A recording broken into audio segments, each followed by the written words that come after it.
And we are recording. Hey, welcome everyone. Welcome to our unnamed fitness podcast for our members here at CrossFit South Bend.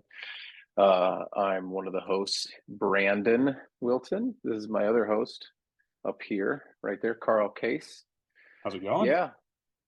Yeah. Just as a reminder, this is a podcast that we created out of a few things, right? Just our members asking us a lot of questions, us repeating a lot of the same answers. So this creates a lot of information that we can keep out and store for people, and just create conversations and discussions around what might be best for individuals with health and fitness. So if you think you want a certain topic covered, let us know. We're all specialists in certain ways, and if not, we'll get a specialist.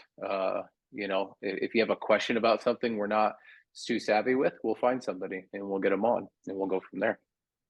Um, today, what are we talking about today, Carl?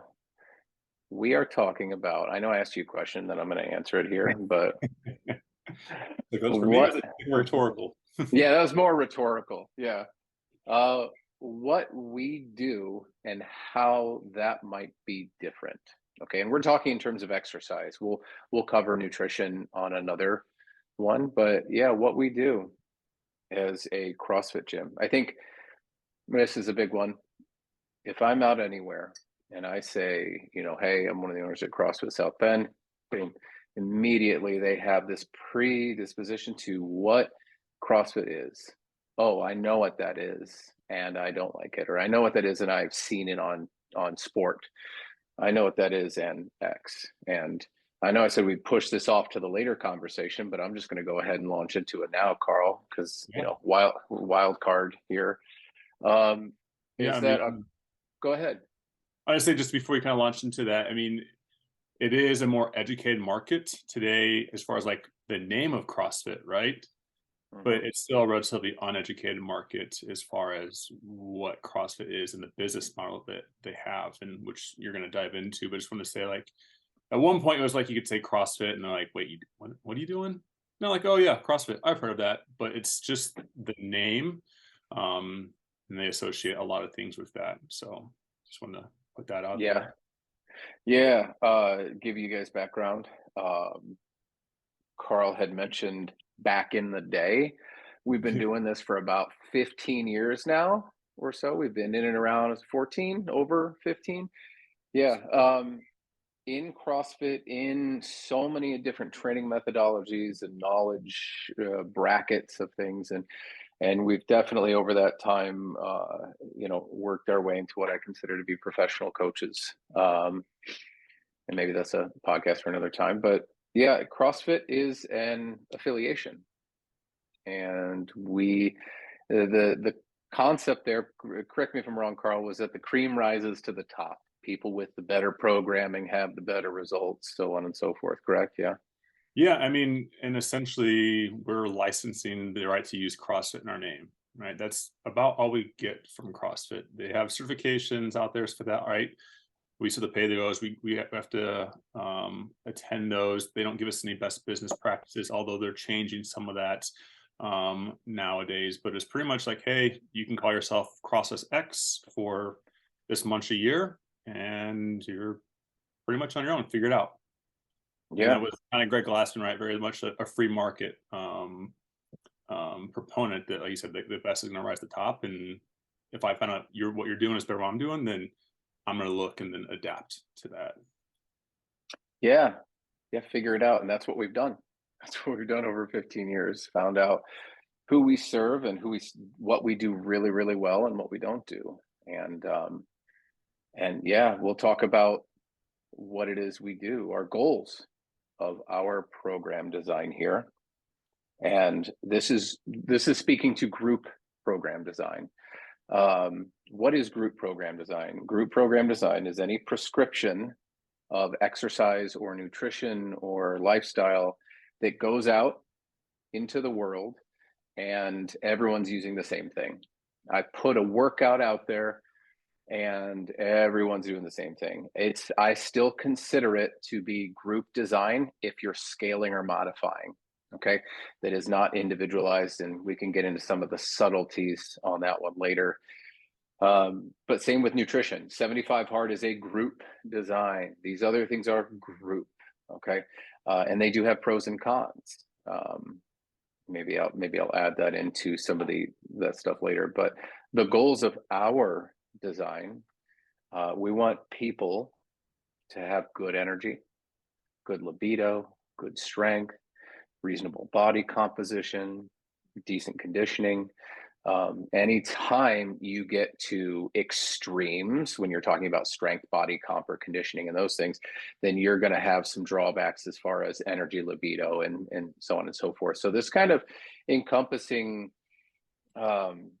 group option of like, we're not here to bury you into the dirt all day, every day.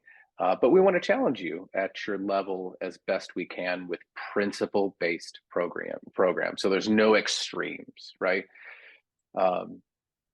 Another thing is sustainability is a big hashtag in ours, like in our conditioning. 500-meter row, rest 2 minutes by 10 sets. I know that sounds like really boring to a lot of people out there, but it gives me a really good example here.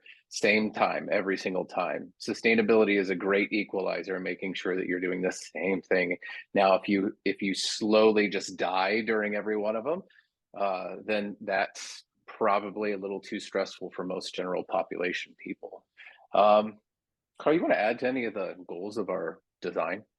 Yeah, I would say sustainability not only within the micro, right, the actual workout itself, but just sustainability over the long term, right? Hopefully this is just becoming a daily habit for you. It's just something you go do. You're not doing it because you got to drop those 15 pounds or you have it goes like, I just go and work out. It's part of my routine. I can do this, right, for the rest of my life in some sort of manner.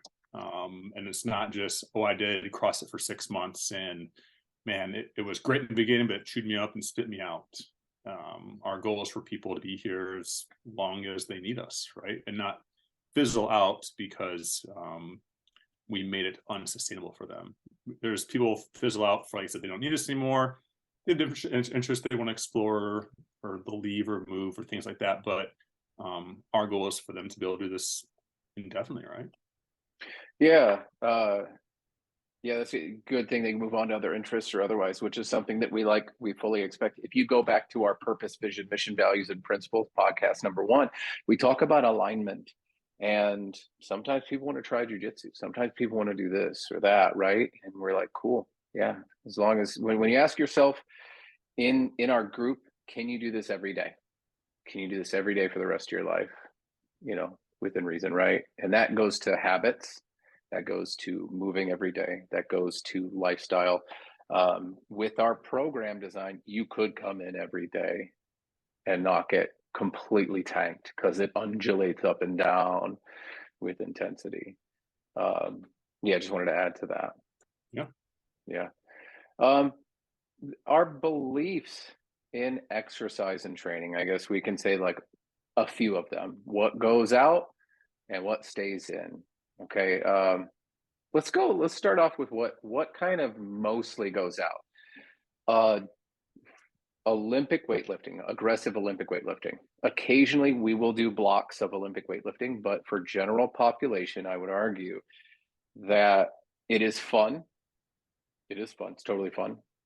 However, when you put Olympic weightlifting out to people who want to just feel healthy, feel good, if you have 20 people in a class, it's only hitting the mark with 1 to 2 people. And like there are other better uses of that time with resistance training or otherwise. We still do a lot of dumbbell snatch, dumbbell clean, things like that. But like if you're talking like heavy power clean complexes and heavy snatch complexes, that's mostly reserved for people maybe in sport or people in with very specific goals or individual design programs. Yeah, just wanted to touch on that one first. Any other thoughts on Olympic weightlifting? I mean, our mindset is definitely, and a lot of these things have shifted. We were definitely in the early days, we were definitely had Olympic lifting in there quite frequently. Like you said, the complexes and the general programming, higher volume things, and like just as we've gone and seen and learned more, just realizing it just, yeah, the place that we thought it has, it just doesn't, especially for the population that we're serving. And yeah, the time piece, like how long does it take for us to get someone proficient at Olympic weightlifting to be able to do it safely and express it, versus they're just trying to like feel better, look better. Like you said, that time, the economy of time, we have them for an hour, right? That could be better spent somewhere else. But like you said, it is fun, and we do dabble in it a little bit, but Hmm. not a main staple like it used to be. Yeah, and we throw when we do throw it in, we throw blockers in the way, or Yeah. I guess belt system style stuff. Principles. We go back to principles that we just talked about. Of you should learn how to do simple things before you know how to do complex things. You should learn how to move slow before you earn the right to move really fast. You should learn things in isolation before like aggressive complex compound movements. So there's a lot of different things of like control before uncontrolled, right? So if someone wants to snatch, do they have the flexibility? Can they even overhead squat, right? Do they can they do a pull-up? Can they handle a bar, being overhead? So like, do they have stability and flexibility of their body? And then from there, can they move the bar from position to position really well? So they have the positions now. Now, can they move it? It's skill. Now we're talking skill. Do they have the skill to do it, which involves no load? Very often people touch a bar and they're like, great, time to load it. No, show me that you can do it really, really well in an empty bar. From there, then we can start talking about loading and loading parameters and things like that. But yeah, that's just to say that like principle-based progressions. Yeah. And then another thing, this will go with our next one that stays out, is like just the inconsistency in people's schedule, right? They could come on a Monday one day, and then the next week they come on a Tuesday. And if we have a certain day as our dedicated day to develop the skills of weightlifting, but they jump in intermittently, right? It's the ability to develop the skills and the complexity of properly taking someone through that progression is just even greater with a group, right? Because they're going to get little pieces here and there. Yeah, that gets into, and I think we can just trickle that in throughout this call, is that like pros and cons. That is one of the cons of group design, is that if I have a back squat progression on a Monday and you're just really sporadic on that, you're going to miss some pieces there. And that's just a con of it. When it comes to individualized programmings, it moves at your speed. Um, you know, yeah, I think that's all I had to say about that one. Yeah. But to talk and take that same concept of principles and apply it to the next thing of like high level gymnastics movements, or muscle ups, skipping, you know, can you hang from a bar? Do you have good function of your scapula, right? Uh, can you do a can you do isometric holds? Great, cool. Can you do pull-ups? And we're not talking one shitty pull up. We're talking about, can you go up 1 second at the top, 3 seconds down? Can you do it for like maybe 6 to 10 reps? Cool. I think very often people like, I got one pull up, it's time to kip. No, not yet. That's a lot of downforce on the shoulder. So from there, can you do weighted pull ups? Okay. Um, and once you can get into this position where you're like, yeah, I can do some weighted pull-ups and I'm real strong here. Concurrently, you can start playing with some like kipping stuff. But that then now I know your shoulder can handle that downforce, and now we can start working into kipping pull-ups. But like higher level gymnastics stuff like that, we stick to a lot of strict stuff, a lot of strength development. You can get really strong doing that. Kipping pull-ups are typically used in energy system training, more dynamic contractions through the shoulders. I mean, mixed modal is pretty much the only place you're going to see that, right? Yeah. Yeah, I can't think of any other places, or muscle ups, right? Because it's fun to do. Again, you go back to like this concept of fun. Yeah, it's totally fun, but earn it. And you can earn it through our design as well, too. Just takes time and patience, and we don't fast track people. So, Yeah. And it kind of brings back when you talk about the weightlifting, the gatekeepers, or I always like the belt system analysis, because people understand that just with the popularity of martial arts, right? They know like what a white belt is, and they know black belts, and there's varying degrees within there. Like you don't show up day one of jujitsu or Muay Thai or something like that expecting to do. I don't know if they have belts in Muay Thai, but anyways, you don't step shit on to do black belt shit on day one, right? There's Hmm. understand progression. It takes 10 years, right? I think on average probably to get to a black belt. So there's time, there's progression, there's longevity to this. And these movements for a lot of people, they're up there in a purple belt, brown belt, if we're kind of using that belt mentality, but they see it out there as something that's like, oh, this is part of this, so I'm expected to do this, or yeah. Yeah. I like that because you could go in and ask to fight the black belt on the first day, but Like, yeah, you could, yeah. good luck. Good luck, and that's exactly the very similar outcomes. Is that you have maybe one pull up, and now you start kipping because you're using your body's momentum to get up there, but your shoulder is not ready for those contractions, and you got to ask yourself, do I want to kip while keeping my shoulder healthy, while actually increasing the volume that I can do and getting better at these workouts? Or do I just want to do it early because I'm in a really hurry to get to nowhere, Right. to move up, right? Yeah. And you get hurt, or depending on how resilient you are, sooner or later. Yeah. Uh, Too much intensity. This is one of our beliefs as well. Too much intensity too often. Intensity should trickle in and then come out. It should come in and out, and it shouldn't happen all day, every day. I mean, fucking David Goggins style, like insert whatever motivational thing he puts out.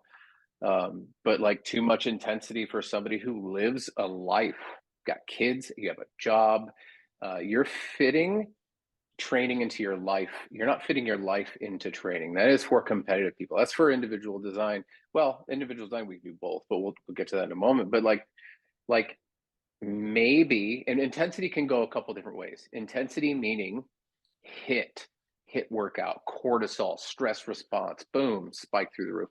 Intensity can mean 1 rep maxes all the time. Intensity could mean sprinting. It could mean like load and speed as well too. Plyo work. So too much intensity and complexity, just like right out of the gate, can spin people out real quick. You ever want to knock down some Gen Pop people?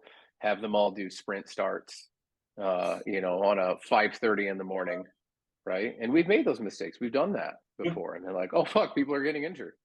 No, we got Oh hamstring yeah, pulls. Shit. yeah, yeah. Maybe they should pass an active straight leg raise to a certain degree before we have them dynamically separate the hips, right?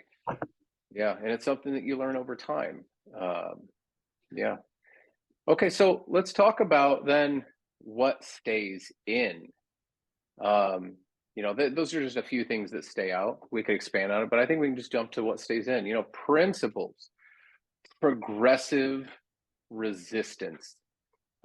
So, Monday, and these vary. Well, this actually touches on what we're going to talk about later on how we actually design our group program. But Monday, Tuesday, Wednesday, Thursday, Friday, Saturday, Sunday, let's say Monday is a back squat, and we're going to pick on the bottom position of the back squat. So you're going to pause for 3 seconds in the bottom. Week 1, 10 reps, 3 sets of 10. Let's keep it real simple for the sake of this. Week 2, 8 reps. Week 3, 6 reps. Week 4, 4 reps. Cool. Let's go back around to the top. Let's remove that pause. 10, 8, 6, 4. This is a really simple example of it, but as you lower those reps, you will be able to progress. You're getting enough touches on something. We get that variety is fun, but too much variety for somebody who's newer to fitness is bad. They can't actually adapt and get enough touches on something to adapt. But you see that weight going up week by week by week, and your body's like, oh shit, I better get stronger at this. So you're going to adapt. So that's one thing that goes into our programming.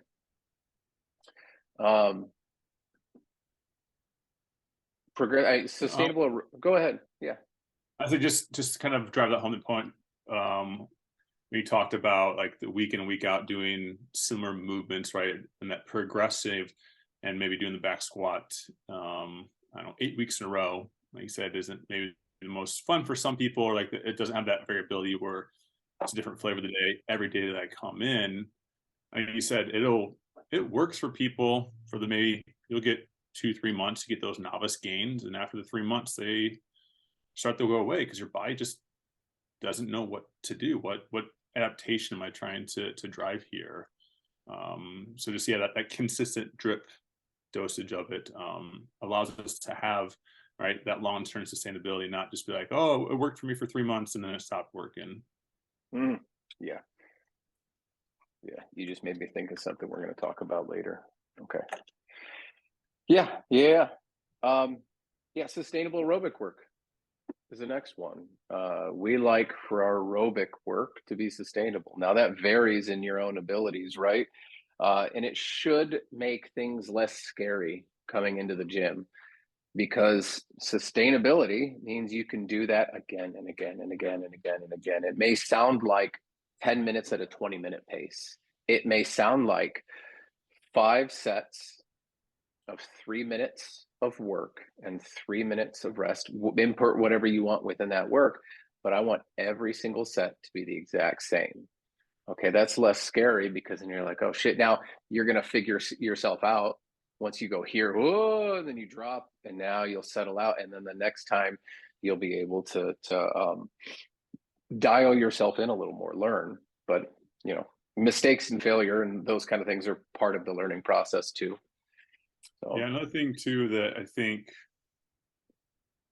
and maybe it's just my personal bias or thoughts that people have around this, when they hear sustainable, they think aerobic work, they think it's easy, right? no, And not that like fuck. easy is not that easy is bad, right? But then they see Mm-hmm. like, oh, it's lesser because I hear the word sustainable, I hear the word aerobic, but like to repetitively sustain a pace, it's challenging, right? And just like one to have like the awareness, you don't just like mentally check out, right? You're like, okay, 3, 2, 1, go. And I blacked out and it's the end of the workout and here I am. So there's that kind of just cognitive, that ability to like be in tune, but also like round to round, like I'm repeating this. There's a challenge behind that. And like I said, not everything has to be a challenge or has to be hard, but I just think some people feel like there's some negative connotations around that or lesser than thoughts. Yeah. If it's not super hard all the time, because I read this Yahoo article that hit and getting in and out in 15 minutes or Tabata is like good. It's like, that's another discussion for another time. Hey, if you're hearing this and those are your beliefs and you want to hop on a call, email Brandon at CrossFitSouthBend.com. We'll hop on a call, we'll chat. Love talking about this stuff.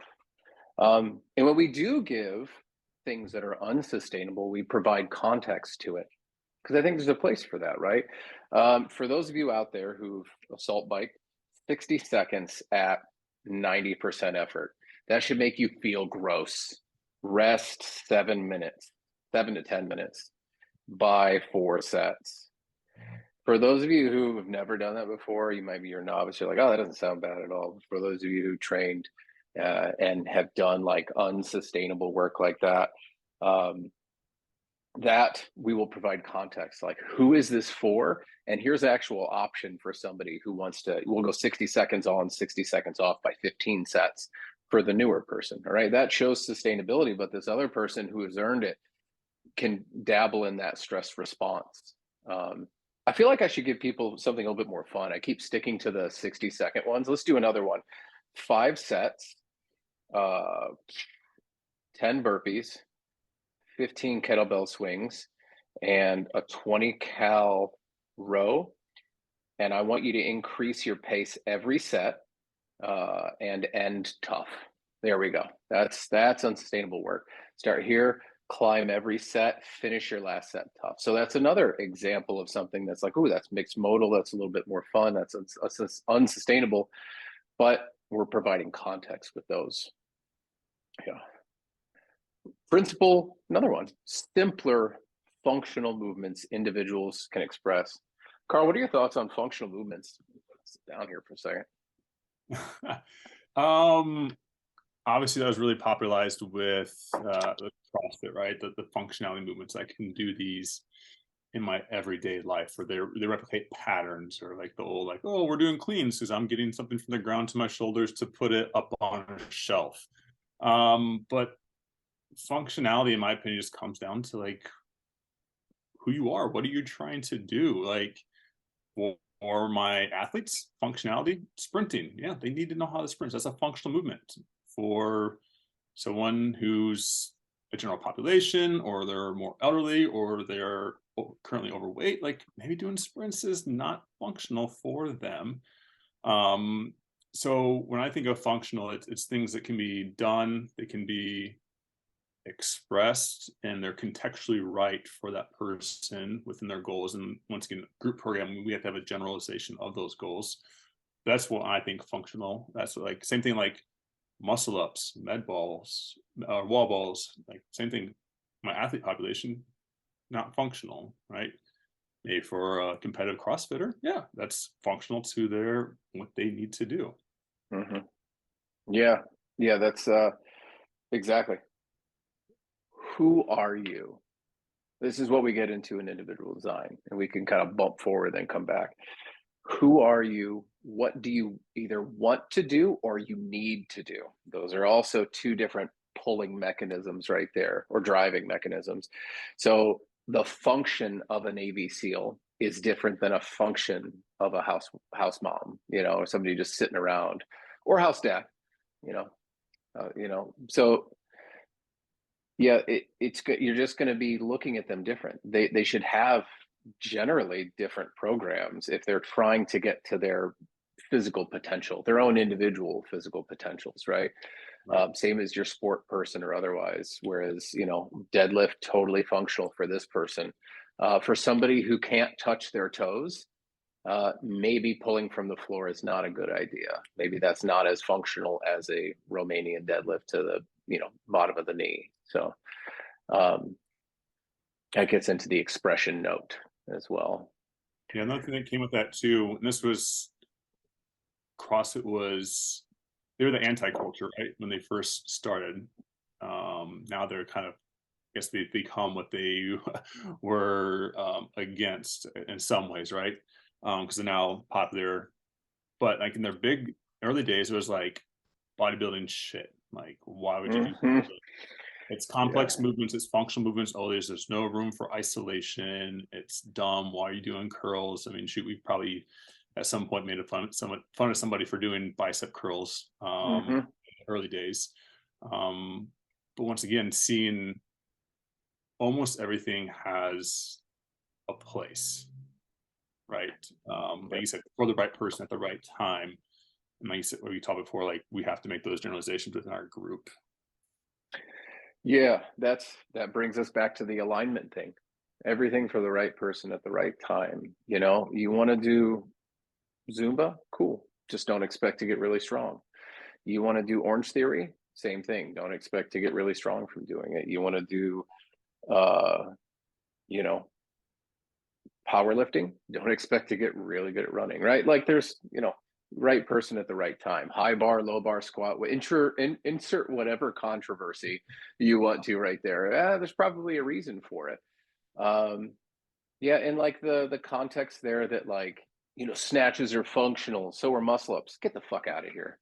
Get out of here with that. I have never in 39 years had to muscle up. Well, maybe a couple times, but I didn't have to. I just wanted to muscle up on something, right? I know you might be Yeah, hanging off a cliff one day, Brandon. Just so you I I hope so.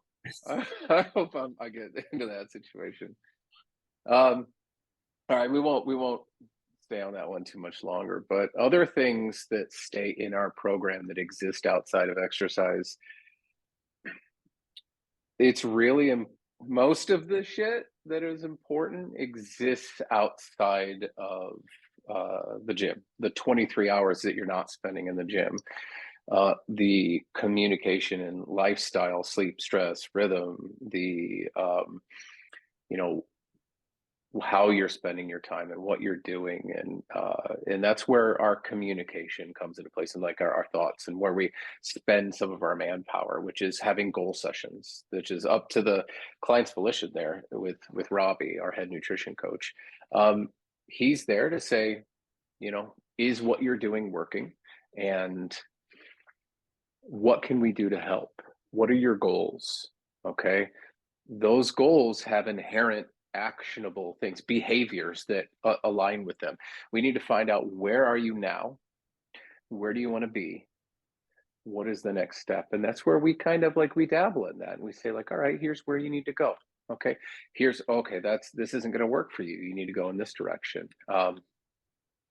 And I think that's been a really important part. Now, not everyone takes advantage of that, and that's okay. But we think it's really important. We really push those. Another thing, you can cut me off at any time if you want, Carl, Yeah. but the next thing is open dialogue.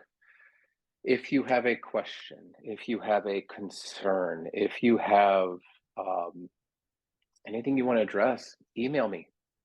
I mean, don't just bust in my door and sit down and start talking, but email me. I'll create some space for it. I'll shoot a loom for it. We want to have conversations around fitness and health for people. We want to demystify myths. We want to talk to you about what might be best for you, okay? Or find something that is aligned well for you. Because it's not just what's best, right? This program might be the best program in the world, but if you can't afford it, it doesn't make sense. So you as a human needs to come into context when we're deciding what is best for you. So it's a little more holistic there. Yeah. Videos. In our group design, we shoot videos of explaining kind of like, here's what's happening in program design this week.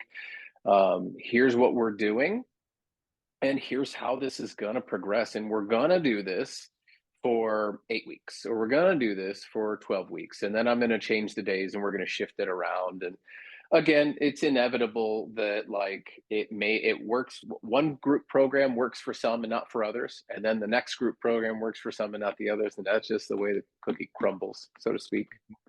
So and conversations in class around intent and why they're doing what they're doing, and motives. If I have two Carls, and one Carl is doing curls and he's just talking to his biceps, he's looking down at him, he's like, I command you to grow. And he's just, everything in his life is circled around his biceps growing, which obviously yours isn't. I'm just kidding. I'm just kidding. Carl's got great biceps if you can't see him on the video. And then the other Carl's like, I can't wait to get these bicep curls done, and then they leave. The Carl that has the intent of wanting to grow his biceps is going to get better. Okay, and I won't extend that one out, but having conversations around your motives and why you're doing what you're doing is important. So, yeah.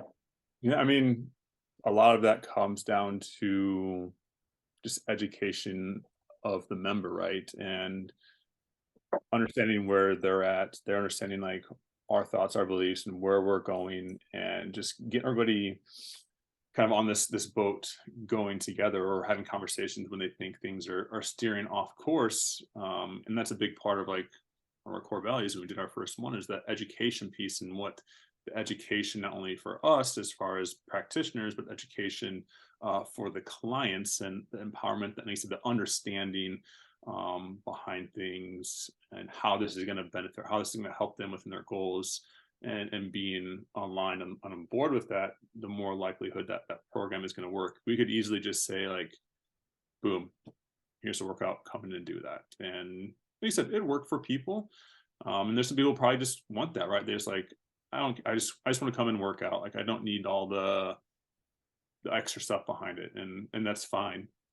But I think for those people who really dig in and buy in, right? There's just a great level of adherence and likelihood of, I guess, success behind that. Yeah, I agree. Gosh, yeah, I think that's it on the communication area. Yeah. Well, let's skip into like how we actually design some of our stuff. Um, so patterns and pacing. We have movement patterns we think are functional. We move through a variety of different contractions and styles and positional holds and things like that. And for those of you who are not haven't been programming workouts for 15 years like we have, I'm not going to get too crazy with it, but if you're a novice, you can train full body very frequently because you can express things. If you're an intermediate, you may need an upper, lower, upper, lower, upper, lower style split. Okay. If you are an advanced person, Carl can only train a back squat once a week because he can express that so hard. He is smoked in that movement for an entire week. So who we design our program for is that novice to intermediate. I mean, and let's talk to all you advanced people. Most people who think they're advanced are not advanced. You have to be training. Exercise for 8 years and training for 8 years are completely different. Dabbling in exercise, and I have done a progressive training thing for years, and you can tell those people. You can see them. You can see how they move and walk, and you can just tell right out of the gate that they've been training. Those are different people, and that's individual design right there. But it's for novice and intermediates is what we do in designer blocks, and we'll tell people who it's good for. And now an intermediate can still get some progress with novice stuff, and a novice will still get some progress with intermediate. We'll play back and forth between those things, but we do design in blocks of training. A 4, a 6, an 8, a 12-week block, whatever the case may be. And it is typically always has a theme. I didn't want to say progressive because the theme may actually be variety. Okay. Mm-hmm. So I may write one where I'm like, for 4 weeks, the exercise is going to change, but the sets and reps are going to remain the same. I may say that we're going to focus on back squat twice a week here. Okay. We are going to focus on upper body because we're heading into the summer, and it's going to happen 3 days a week here, and we're going to push into it. So all to say though is that like it's resistance that is balanced out and not meant to like really smoke somebody or overuse somebody. I say that, but it's hard to tell without the human in front of me, you know? Yeah, I got a quick question. What influences with a group program, what influences where you decide to focus for a particular block? Is it good question. Like what you're seeing out there, what coaches are communicating to you, or what just logically makes sense? I did this, I'm going to do this. I'm sure it's a bit of all of it, but I thought members might want to be curious about that. Yeah, you may see me if you're watching the video. I'm looking down, I'm writing on my desk here. A lot of things. Okay. We look at how many people come into each class. If I want the most amount of people to get a dose response with deadlifting, I'm going to look and say, well, it looks like Wednesdays and Fridays, we have the majority of people coming in this day is when we're doing our deadlifting. So how many people are coming in? Okay. The next thing is, if I were to restate this question, what influences what I'm putting into this design, correct? Yeah. Principles of I'm not just going to run the same thing over and over. There has to be some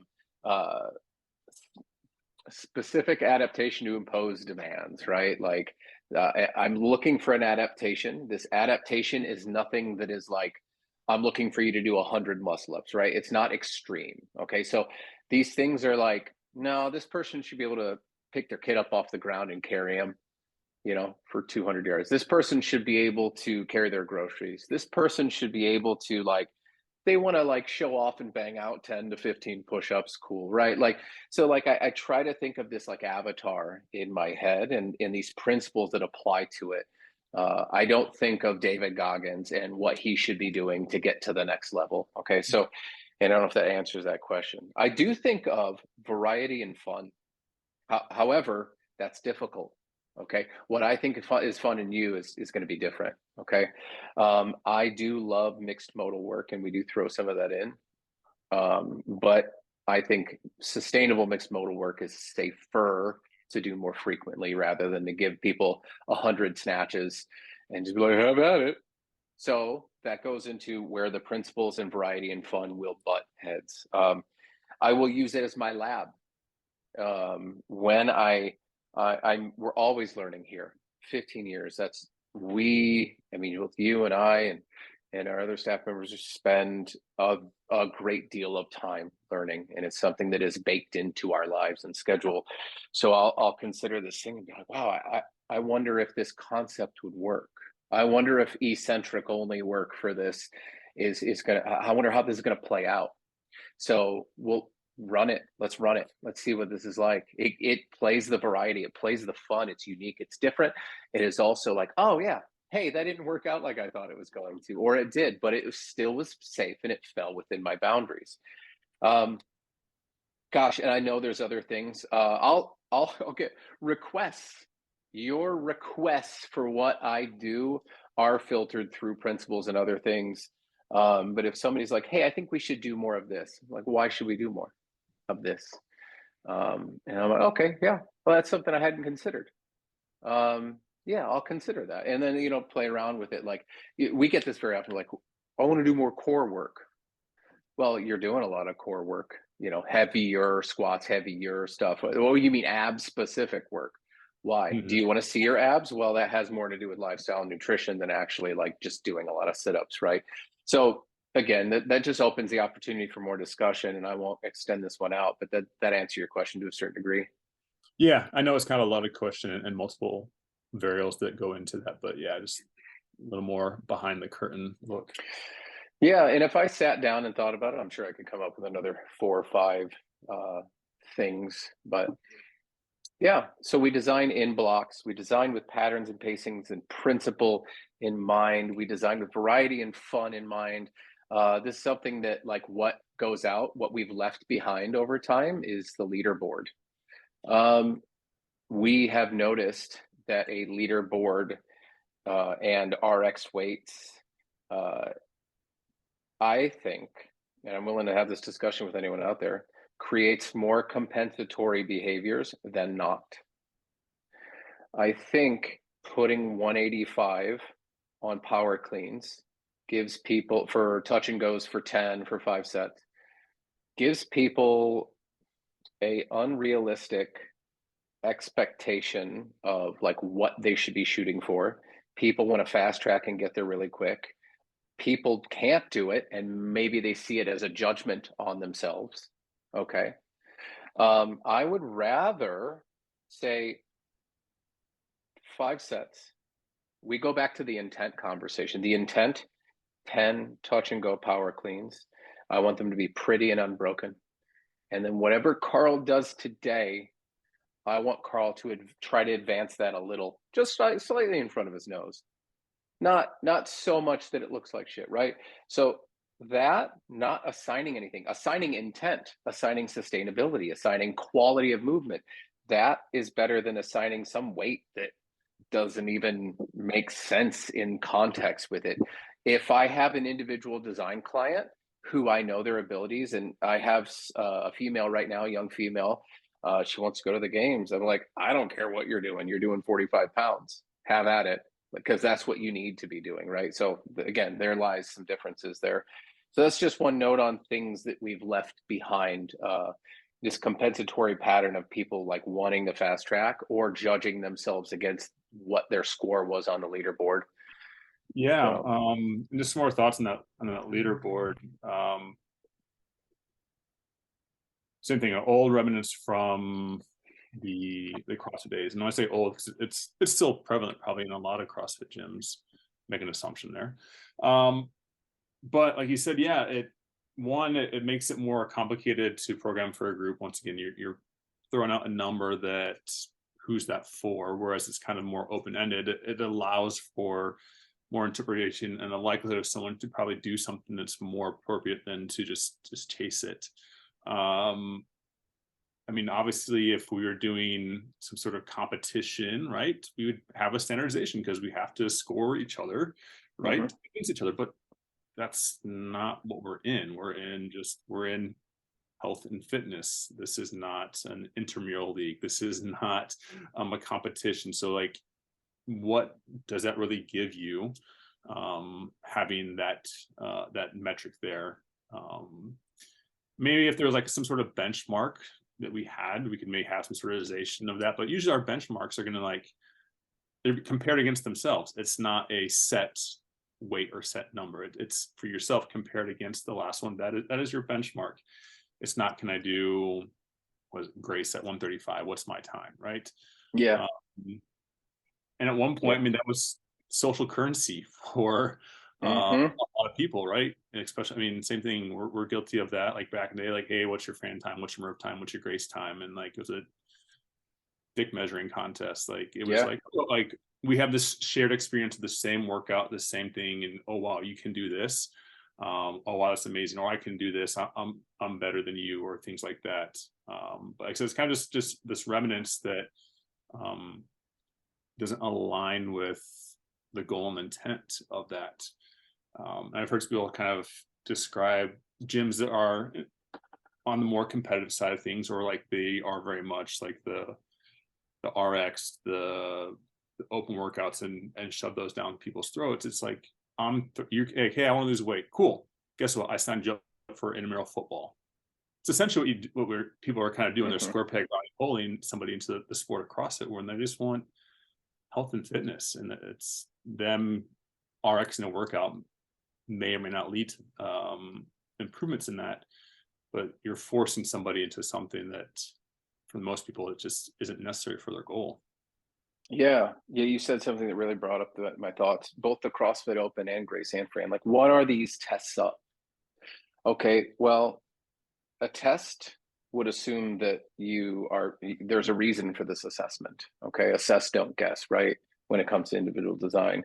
Now it's an outcome. Now you have to consider the process and what is the process that leads to this outcome, and can this person handle this process? Can this person handle what it takes with lifestyle and nutrition, these other parts that leads to it? So everyone becoming more process oriented than outcome oriented on that. And when you have these things like words like sustainable as a process, or better energy as the like what is involved in these outcomes, that's a better process, right?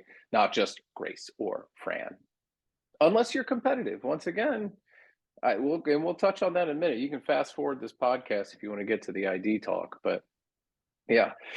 Um, Another thing right there, like 80% on a back squat for somebody versus rate of perceived exertion. That's better for Gen Pop than percentage. People are, can you give me percentages? I don't fucking know. I can't give you a percentage. A percentage is something for someone who has expressed it. Okay, a novice hitting a 1 rep max and then giving them percentage versus Carl hitting a 1 rep max and hitting a percentage, completely different thing. They haven't even fully expressed it. Okay, but giving you both a rate of perceived exertion, I need a 6 out of 10, and then explaining what that is going to be better than saying 60% or 80%. Okay, because everyone in Gen Pop, they have lives. 80% on Monday is different than 80% on Friday, and so on and so forth. So I think that's important to know for all those people out there that want percentages. Well, if you can't give me a weight, can you give me a percentage? I can ballpark it, but I like 10 at quality and sustainable, right, across this. And it may take you have to do the workout to understand it. And then an RPE of this, like assigning those feelings, turning it back on them rather than just saying like, yeah, this percentage, right? Yeah. Yeah. Um, yeah. Yeah. Let's move up. So, gosh, yeah. How is it different? And we could, all these little segments, I feel like we could talk on for another hour each on each one. But how is it different? Like my experience with some of these things, like secondhand, like Burn Boot Camp or Bar Yoga or Orange Theory, right? You get Burn Boot Camp, and what you have there is, gosh, I can pull it up. For those of you listening and you're listening to the podcast, I'm pulling up like some example workouts here.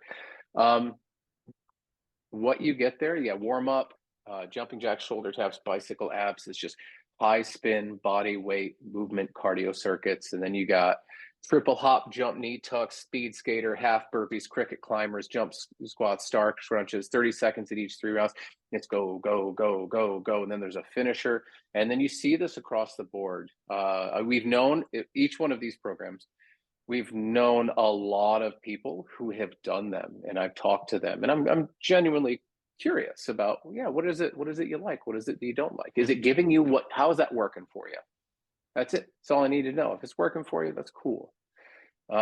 Because I program like this for some of my individual design clients because it's what they want, but it's not, it's something that they want the experience of the workout. I think sweat, I think gasping for breath equals results. And that's not always the case. Did we break that myth? I don't think that was a myth. And did we do soreness maybe? I think we did soreness, but soreness and gasping for breath and burning, that doesn't always equal results. These are byproducts of certain training methodologies.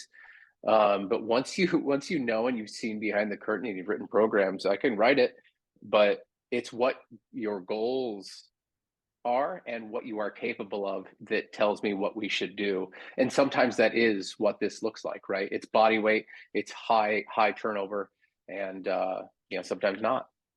So yeah, so burn boot camp, a lot of this stuff. I see a lot of similarities between this stuff. And then you have something like bar yoga, which is a lot more stretching, a lot lighter weights from what I understand. I don't see anything like if you want to get strong, you'll get good at with burn boot camp, you'll get good at body weight movement. You'll get some muscle endurance, most likely. You'll probably be fast tracked into a lot of plyometric shit you shouldn't be doing, which is what I see across a lot of those things. But I don't see anything heavy. Like you're not squatting 225, right? If you want to get strong, you're probably not going to get there with burn or bar or Orange Theory. Strong requires resistance that is more than yesterday. And when you top out on dumbbells and you top out on things and you hit high reps, like it's good if you're looking for supplement for weight loss and things like that. But even then, you might burn out occasionally. Yeah, bar. Maybe you get a little bit more flexible. Maybe you get a little bit more of a parasympathetic response. A lot of holds, a lot of like. To me, it looks like a nice long warm up as well too for some of these things. Or MAP 10 are easy like recovery day stuff. Yeah. And then Orange Theory, zone work, or I've had people wear heart rate monitors before in mixed modal. Heart rate monitors do not work in mixed modal. Okay. And that's a whole nother talk for a whole nother time, but they need to be representative of the modality you're doing. If you're gonna run and you run, your heart rate relative to that is that. Swimming is different, so is biking. So it's just that mixed cyclical becomes different. Like that workout itself becomes its own heart rate. Mixed modal, your test needs to be the same every single time. You can't just do different and then expect that it's there. But I use zone work and heart rate monitor for some of my runners that I program for. And it's not too far off of what that stuff is. Now the plug of what you get with a lot of these things are social atmosphere. And this thing on the screen, I believe that you see everyone like, I'm beating this person. So like the glory of competition and things like that. I think they do some body weight stuff at the back end of theirs, which is just like accessory gluten, hop and body weight stuff. So yeah, a lot of similarities, but nothing to do with resistance. So you'll get more conditioned most likely. But form follows function. Is that what I'm looking for here? Is that if you're said, specific adaptation to imposed demand. If I have Carl start running 3-4 times a week, he's going to get better at running. Okay. If I have him stop, he's going to not get good at running. If I have Carl start lifting, he's going to get better at lifting. If I have him stop, he's not. If I have you start, right? Like the thing that you are doing, you will get adaptations that are specific to that. And ours is a little more well-rounded, I would say. We do conditioning. We do movement and flexibility work that is like deeper split squatting work and things like that. We do body weight type of circuit training. So like we have a nice little balance, but not so much that you're doing it every single day. It's the same shit. So Yeah. And then I kind of propose a question back at you a little bit. So we say a lot of these are missing resistance training. And maybe some people think resistance training, they're thinking, I don't know, powerlifting. Like, I don't want to be a powerlifter. I don't need to have a high 1 rep max, right? What place does resistance training have in our beliefs in general health and wellness, and why might missing that resistance piece and these others, what hole might that leave you? I think I know what you mean, but ask it in a different way. So I guess by these ones that we highlighted, they're missing that resistance piece. One, Yeah. what are they missing? And then two, what does resistance training mean to us? Or maybe you should flip those. I don't know. Yeah. Okay. Well, let's just get into like resistance training just in general, even if it is higher rep range or otherwise, like building muscle. As you age, you may get metabolic syndrome, osteopenia or loss of like bone density, sarcopenia, loss of muscle mass. um yeah Polypharmacy. So like medical professionals like prescribe a lot of like medications to offset side effects of things. um yeah. And as far as like what strength training does to offset stuff like that, um, well, actually, let's go back. Let's say like osteopenia, increased risk of injury during a slip or fall. You wind up breaking your hip. That's a big deal at an older age. Muscle mass, losing or decreasing muscle mass means decreased force production, motor control, being frail. I don't think I've ever heard anyone that's like, no, well, die young, or I would just want to be frail. I just want to be like wheelchair bound when I get older, right? You take that frailty and you put it hand in hand with like metabolic syndrome, anabolic resistance, decreased bone mass. That's not a very good situation to be in when you're older. And we get people that like, I want health. I want to have a healthy, long life. Do you want to be able to hike when you're 80? You can look good right now and you can do that stuff. That's fine. But do you want to be able to like go up a mountain? Do you want to be able to get off of a toilet? Do you want to be taken care of like at a really early age? Like strength and resistance training that is progressive. And we're not saying you need to squat as a female 405, right?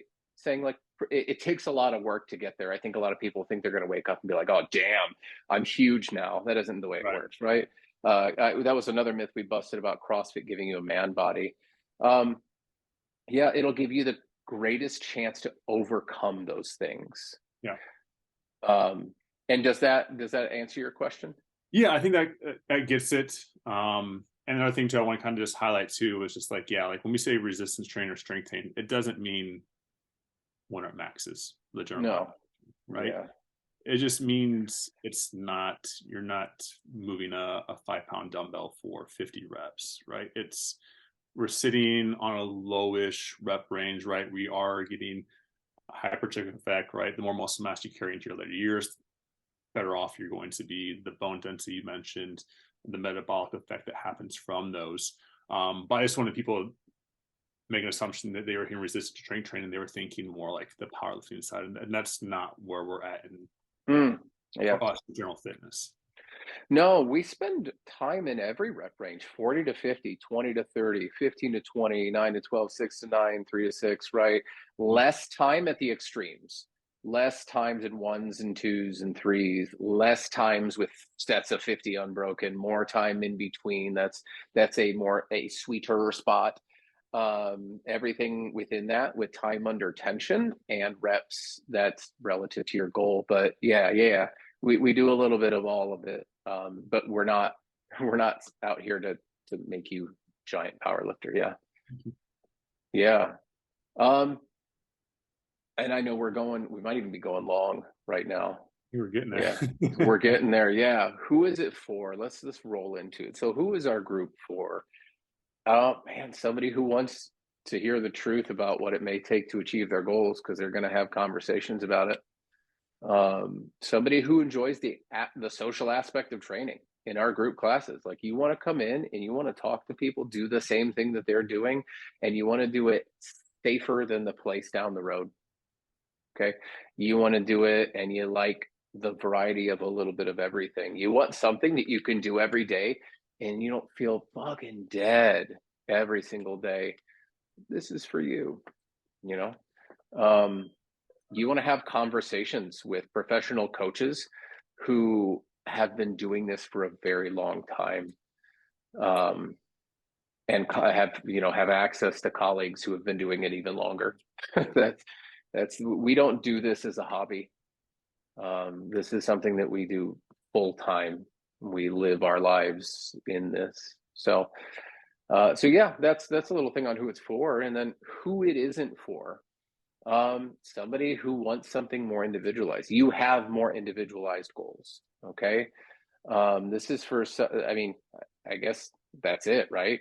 I mean, who it isn't for, fill in that. I guess on the other side of the thing, like people who are looking for the opposite of what we believe in, right? Yeah. Oh, if they're yeah. looking for high intensity workouts that leave them on the ground every workout, right? That we're not the place for them. And we've had people that were like, yeah, like that's not us, and peace be with you. And there's other places out there you can see that fulfill that, or high level Olympic lifting, or things within that range that are contrary to our beliefs in fitness. I mean, I guess I don't think it goes without saying, right? But like, those people we will not be a good fit for. Maybe I'm gonna, if you don't mind, I'm gonna adjust that sentence. Yeah. They aren't contrary to our beliefs in fitness. They're contrary to what our group is designed for. Fair enough. Yeah, because I think in individual design, and let's segue over to like a quick promo for individual design, is that I think if you want to look jacked for spring break or your wedding, cool. I'm down. I'm down for that. I think if you want to compete in weekend Spartans, I'm down for that. I think you want to do an ultra. I think if you have higher level, more complex goals, if you're in the military, cool, or police, fire, any of that kind of stuff, I got you. But again, that's not to say that that is the general pop, but we worked with all of those. We have people in individual design that are both gen pop. They just want something specific for them, and they are different. They fit their life into fitness rather than fitness into life. Kind of like these other two opposing groups. So you want physique, mixed modal, ultra running, postnatal, or even leading up pregnancy and postnatal, functional diagnostic nutrition between you and Robbie and Justin and Amy and I. This individual design, we all have our own specific things that we are good at, and yeah, just to talk about like how this is different real quick. Individual design, how is that different? Well, we have a consult. We have a 60 to 90-minute consult. I want to know about you, what your age is, what you've done in training, what you like, what you don't like, what your schedule looks like, how long can you train in a day, what your goals are, what your gender is, what all of these things have a lot to do with what goes in your design. So Carl wants to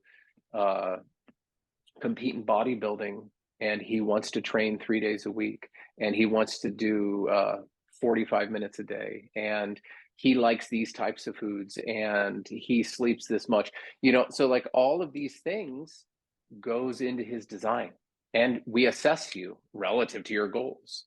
If you have competitive goals, a marathon or whatever, I'm going to start checking running speed. That just can't happen in group, right? If Carl needs to be a certain size for his bodybuilding competition, I'm going to check that. So the assessment is relative to what we need to know to show progress in you. And then we program week by week because people are different. And a group design, it already has a plan. It's moving on without you. You miss a week, I'm not going to repeat that week. But if Carl misses this week because he got sick, we adjust. If Carl's like, I don't like this, we adjust. If Carl, uh, didn't express something, we repeat it, we adjust, we communicate. We have weekly communication, we have monthly consults. And during those consults, we work on what's next. And you can bring questions to the table. You have access to a coach.